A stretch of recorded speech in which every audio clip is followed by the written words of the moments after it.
ये भी बेटा इंटीग्रेशन का क्वेश्चन है।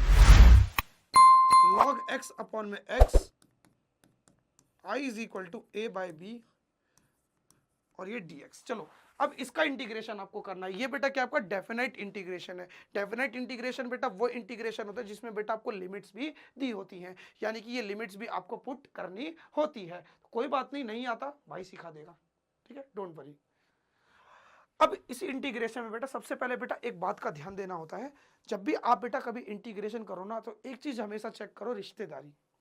कौन सी रिश्तेदारी? डिफरेंशिएशन की रिश्तेदारी। देखो क्या ये दोनों फंक्शन एक दूसरे के डिफरेंशिएशन है या नहीं। क्या देखोगे सबसे पहले, क्या ये दोनों फंक्शन एक दूसरे के डिफरेंशिएशन है या नहीं। कौन किसका डिफरेंशिएशन है, फिर ये चेक करो। देखो क्या इनके बीच में डिफरेंशिएशन का रिश्ता है कि नहीं। जी हाँ बिल्कुल है। अगर आप log x का डिफरेंशिएशन करते हो, अगर आप log x का डिफरेंशिएशन करते हो तो वो क्या आता है, 1 अपॉन में x, यानी कि डिनोमिनेटर में x आता है। जी हाँ, log x का डिफरेंशिएशन मुझको दिया है 1 अपॉन x। और जिसका डिफरेंशिएशन दिया हो, जिस भी चीज का डिफरेंशिएशन दिया हो उसको क्या मान लो, t मान लो। सब्स्टिट्यूशन का मतलब ही यही है। सबसे पहले आप चेक करते हो इनके बीच में कोई रिश्तेदारी है या नहीं। रिश्तेदारी होने का मतलब है क्या इन दोनों के बीच में डिफरेंशिएशन वाला रिश्ता है या नहीं। अगर इनके बीच में डिफरेंशिएशन वाला रिश्ता है तो जिस फंक्शन का डेरिवेटिव दिया है, जिस फंक्शन के डेरिवेटिव का आंसर आपको दिया है इस क्वेश्चन में, उस फंक्शन को टी मान लो। तो log x का डिफरेंशिएशन मुझको गिवन है, log x के डिफरेंशिएशन का आंसर मुझको गिवन है, तो मैं t किसको मानूंगा, अपने log x को मानूंगा। तो मैं क्या करूंगा, let log x is equal to T.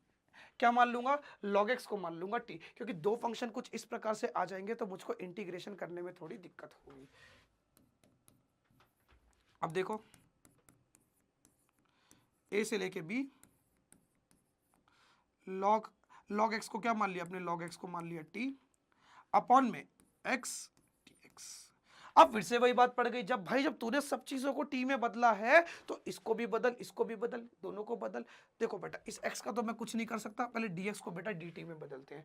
dx को किस में बदलेंगे, dt में बदलेंगे। रिश्तेदारी में केवल आपको इसको dx को ही बदलना होता है, बाकी अपने आप ही कट जाता है। तो देखो dx से dt लाने के लिए मैं क्या करूंगा, जहां पर मैंने लेट किया वहां पर क्या करूंगा, डिफ्रेंशिएशन करूंगा। क्या करूंगा, डिफ्रेंशिएशन करूंगा both side with respect to T. क्यों करूंगा टी के रिस्पेक्ट में, जब सब चीजों को टी में बदलना हो तो बेटा डिफरेंशिएशन भी किसके रिस्पेक्ट में करूंगा, टी के रिस्पेक्ट में करूंगा। तो यहां हो गया बेटा log x का डिफरेंशिएशन, और टी का डेरिवेटिव करोगे बेटा टी के रिस्पेक्ट में तो क्या आएगा आपका, 1 आएगा। मैं करके दिखा दे रहा हूं आपको।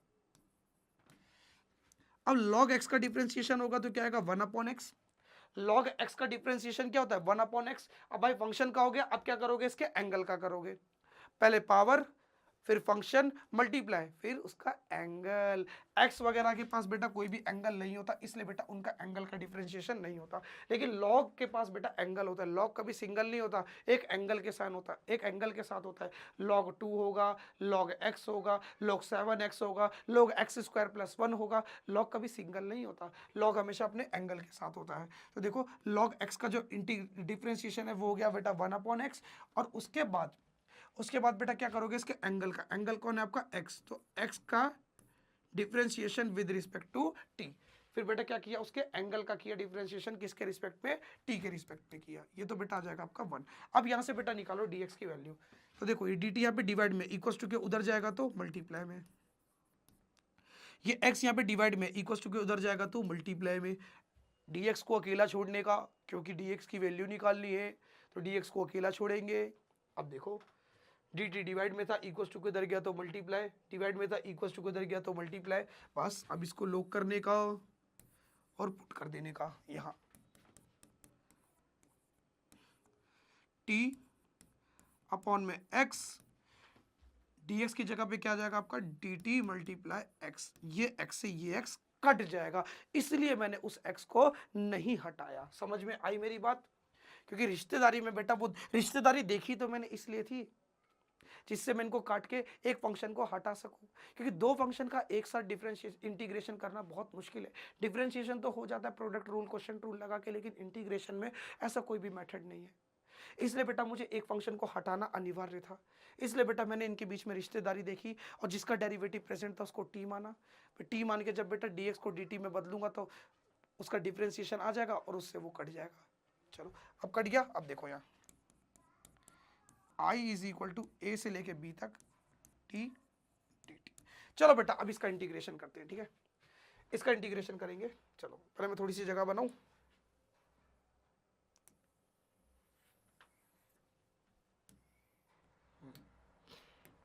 चलो बेटा अब यहां देखो, मेरा जो i है किसके बराबर है, a से लेके b तक t dt, जिसकी पावर कुछ नहीं होती उसकी पावर कितनी होती है 1।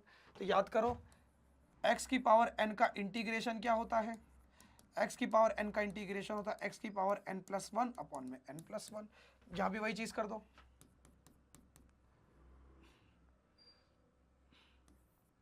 t 1 है तो 1+1 अपॉन में 1+1 इंटीग्रेशन हो गया। इसलिए बेटा मैंने ऐसे करके डब्बा लगा दिया, क्योंकि अब इंटीग्रेशन का साइन थोड़ी लगाएंगे। अब तो इंटीग्रेशन मैंने कर दिया। इंटीग्रेशन कैसे करेंगे, t की पावर 1 है, t की पावर 1+1 अपॉन में 1+1, जो पावर दी है उसमें बेटा 1+ नीचे भी करके लिख देंगे। इसको पावर में लिखते हैं, इसको बिना पावर में लिखते हैं। तो यानी कि जो इसका आंसर है वो क्या आ गया, t²/2, t²/2 क्या आएगा बेटा, t²/2। लेकिन एक बात मेरी ध्यान रखना, ये जो a और b लिमिट है, ये a और b लिमिट है बेटा किसकी है, वो x की है। ये a और b लिमिट किसकी है बेटा, x की है। इसलिए बेटा इस t को किस में बदलना होगा, मुझे x में बदलना होगा। तो मैं क्या करूंगा, अब इसको x में बदलूंगा। log t की बेटा वैल्यू क्या है, t को बेटा मैंने क्या माना है, किसको t माना, log x को माना है। तो log x अपॉन में 2 और इस पूरे का स्क्वायर है ना। देखो ना t की जगह पर आ गया log x और उसका स्क्वायर, और लिमिट रख देंगे b से लेके a तक। अब चलो बेटा लिमिट पुट करेंगे। देखो 2 तो कांस्टेंट है, 2 को बाहर निकाल लो, क्योंकि 2 का कोई भी रोल नहीं होगा।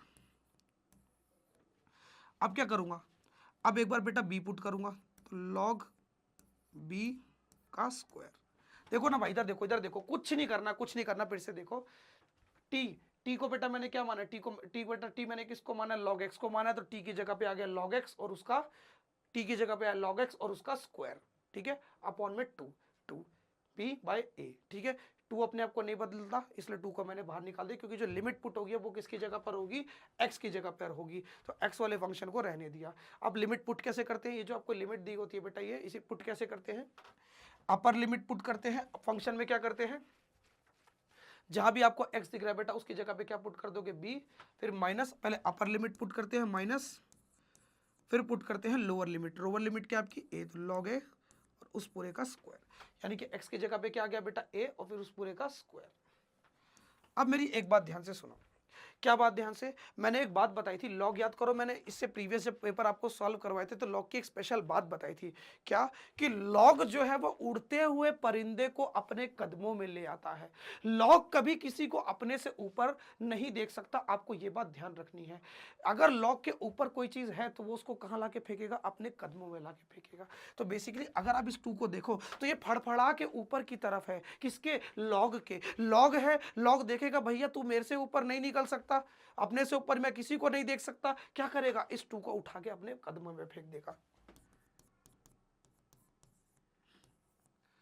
तो ये हो जाएगा 2 log b। क्या करा, इस उड़ते हुए 2 को अपने कदमों में लाके फेंक दिया। माइनस, सेम बेटा ये भी करेगा, लॉग है, यहां लगा है लॉग, इसने देखा अरे दादा ये 2 मुझसे मुझसे ऊपर, ना बेटा ना, लॉग हूं मैं अपने से ऊपर किसी को नहीं उड़ने देता, चल सीधा आ मेरे कदमों में, 2 log a। समझ गए बेटा, इस प्रकार से ये, इस प्रकार से ऐसे सॉल्व हो जाएगा। अब देखो दोनों में 2 आ रहा है, दोनों में क्या आ रहा है बेटा, 2 आ रहा है। तो 2 को क्या कर लूंगा, मैं कॉमन निकाल लूंगा। और जब मैं बेटा क्या करूंगा, मैं अपने 2 को कॉमन निकालूंगा, जब मैं अपने 2 को कॉमन निकालूंगा, जब मैं अपने 2 को कॉमन निकालूंगा,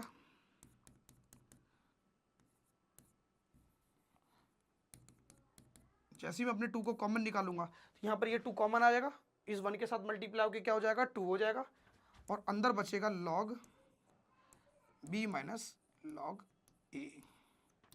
ये बचेगा। देखो ना भाई, इस 2 को बाहर निकाला, ये 2 इस तरह से बाहर आया, ये 2 से 2 कट जाएगा। देखो ये 2 बेटा बाहर आएगा मल्टीप्लाई में, और ये डिवाइड में, डिवाइड वाला 2 मल्टीप्लाई वाले 2 से कट जाएगा और बचेगा log b माइनस ए।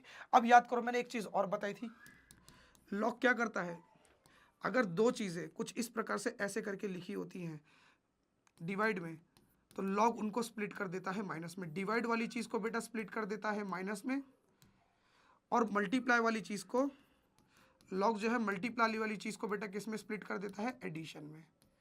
यानी कि दोनों के साथ अलग, अगर दो चीज़ें आपस में मल्टीप्लाई हो रही हैं और उनके साथ लॉग लगा है, तो बेटा लॉग मल्टीप्लिकेशन वाली चीज़ों के साथ बेटा स्प्लिट हो जाता है। स्प्लिट मतलब बेटा बट जाता है, दोनों के साथ बढ़ जाएगा। लेकिन मल्टीप्लाई में प्लस आता है, और डिवीजन में भी बटेगा, लेकिन डिवीजन में क्या होता है, वो माइनस में आ जाता है। तो अगर कोई चीज़ इस प्रकार से ऐसे माइनस में लिखी है, तो मैं दोबारा से उसको इस प्रकार से डिवीजन में लिख सकता हूँ कि नहीं लिख सकता, बिल्कुल लिख सकता हूँ। तो लॉग बी माइनस लॉग ए को मैं लिख दूंगा लॉग निकाल लिया कॉमन, माइनस में तो बेटा माइनस वाली चीज़ें चली जाती हैं डिवीजन में, प्लस होता तो बेटा मल्टीप्लिकेशन में जाता, डिवीजन माइनस में इसलिए बेटा किस में चला गया, माइनस में इसलिए बेटा चला गया डिवीजन में। बी पहले लिखा तो बी को पहले लिखा, ए बाद में लिखा तो ए को बाद में लिखा। यानी कि जो मेरा आई है बेटा वो किसके बराबर आ जाएगा, लॉग बी अपॉन में ए के। तो इस प्रकार से बेटा ये लो, ये लास्ट क्वेश्चन भी आज की वीडियो का खत्म होता है।